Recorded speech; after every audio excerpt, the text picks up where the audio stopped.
And my father was working 7 days a week when we lived in Lake Ozark, Missouri. Mm-hmm. And to go see him, we would literally have to go to where he worked. And he was always involved with 4 or 5 restaurants that he helped develop for this family in their resort. And some of the best memories I have are actually going on Sundays and visiting him because he was doing his big buffets. And they were elaborate. He would work on wax sculptures in the basement and take them to work with him. He would do his ice carvings, and we knew that he was doing them, and we could go see them. He was actually doing them? My father can do everything in the business. Oh, wow. There's nothing he cannot do. Oh, wow. Yeah. So it was great, and we would go and we would see him, and then after brunch was over, that was his only half day. He would come home, and we would all hang out. Of course, he cook would, some more. He was pretty tired and exhausted, so I don't know how he did it all, but he did. Mm-hmm. And so just growing up that way, there was always a fascination for the business. And because everything he was doing was fine dining, there was also that, how to figure out, why it was so important all the time to him. And so, as I got older, I had my grandmother move in with us and started to have that experience of cooking. And I would come home with my sister and brother, and they would go to the right, and I would go to the left, and the left was the kitchen. And next thing you know, 45 minutes to an hour would go by, and I'm thinking to myself, where is everybody? And it was because I was in the kitchen, and I was tasting, and I was smelling, and she would give me little jobs to do, where there was peeling beans or cutting potatoes. But you were also being with her.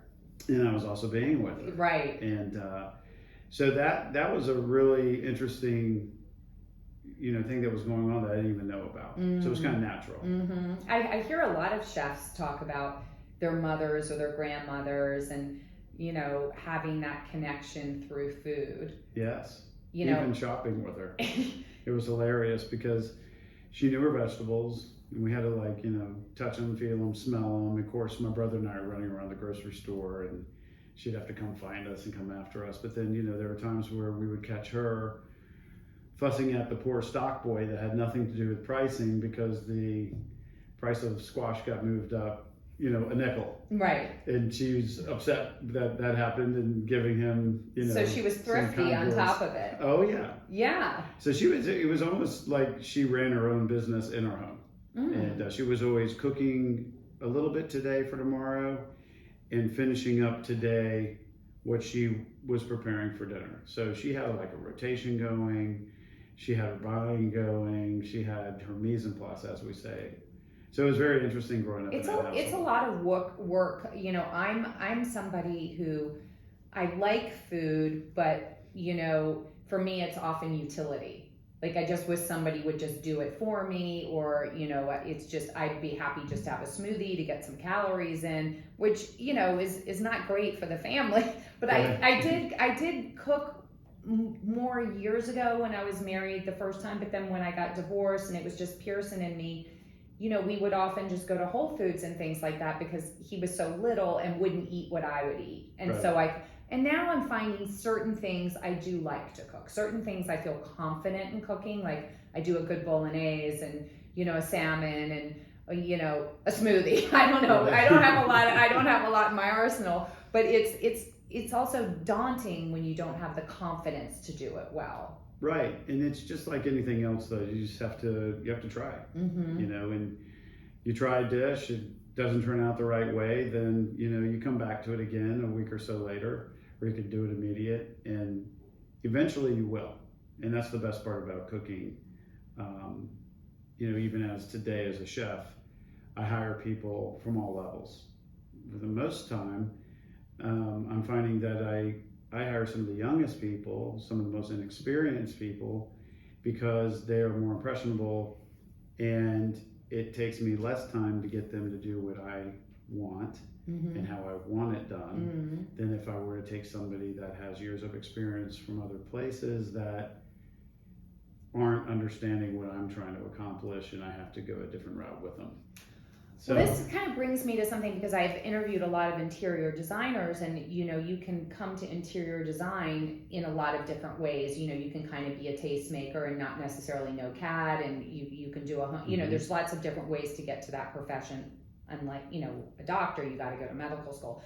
Do you believe that to be a good chef, one must go to culinary school, or do you feel that one could apprentice at different restaurants? What do you feel now? Because you did go to culinary school and had all these great, apprenticeships.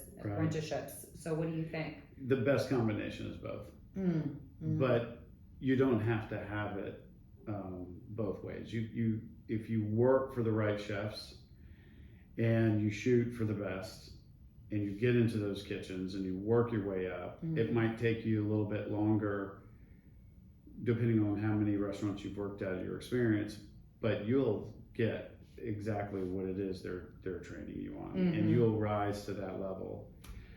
If you go to culinary school, you're going to be taught, and it's almost like troubleshooting anything and everything you might be asked to do. And so, you learn knife skills, you learn stocks, you learn sauces. Sometimes you don't get to do those things in the kitchen until you become, let's say, a sous chef or upper level management. So, the combination of the two is the best, but you certainly can do, without, if that's your choice, because great culinary schools are also hard to find. So there are a lot of them out there, and, no matter how hard they're all trying, you could be working somewhere for a great chef and get even more out of that first experience rather than going to culinary school. I went to Culinary Institute of America. It's the best culinary school in the country. And where is that? It's up in Hyde Park, New York. Okay. And it's also, there's another school of the Culinary Institute of America in San Antonio, Texas. And then there's another part of the school that's out in Napa Valley. Oh, wow. Okay. And so do those kind of schools, do you have to have gone to college to go to them, or can you go to them straight out of high school? You can go straight out of high school, but they normally require 1 year in the field. Okay. So you've worked somewhere. Yes, but you could go, you could be like, I would have been working for 10 years. Like, right. Yeah. When I went, I had happened to put in, I think, 9 years off and on summers while I was in high school. I wound up working full time in college, and it was much more fun than going to class. And then I, finally went to culinary school. Yeah, and it sounds like, are you a lot like your father, in the sense that it sounds like your father's a bit like a sergeant, like would come in and, he had it, he wanted it really a certain way, which lends itself, he kind of, the restaurant market became something because of your father, it sounds like, in Atlanta. I moved here in 96. In 2001, I met my ex-husband in 96, but that's when I first started coming to the South. And, your restaurants were where we went. I remember going to Preachy when I lived in Alabama, and at Chops, and, so, it sounds like his attention to detail mattered. Yeah, so my father's also a chef. So, he grew up in the business. All my grandparents were in the business on both sides of my father's family. So his mother's parents, his father's parents, also on my mother's side, her parents were in the food business. So there's a lot of generations of food business in our families, and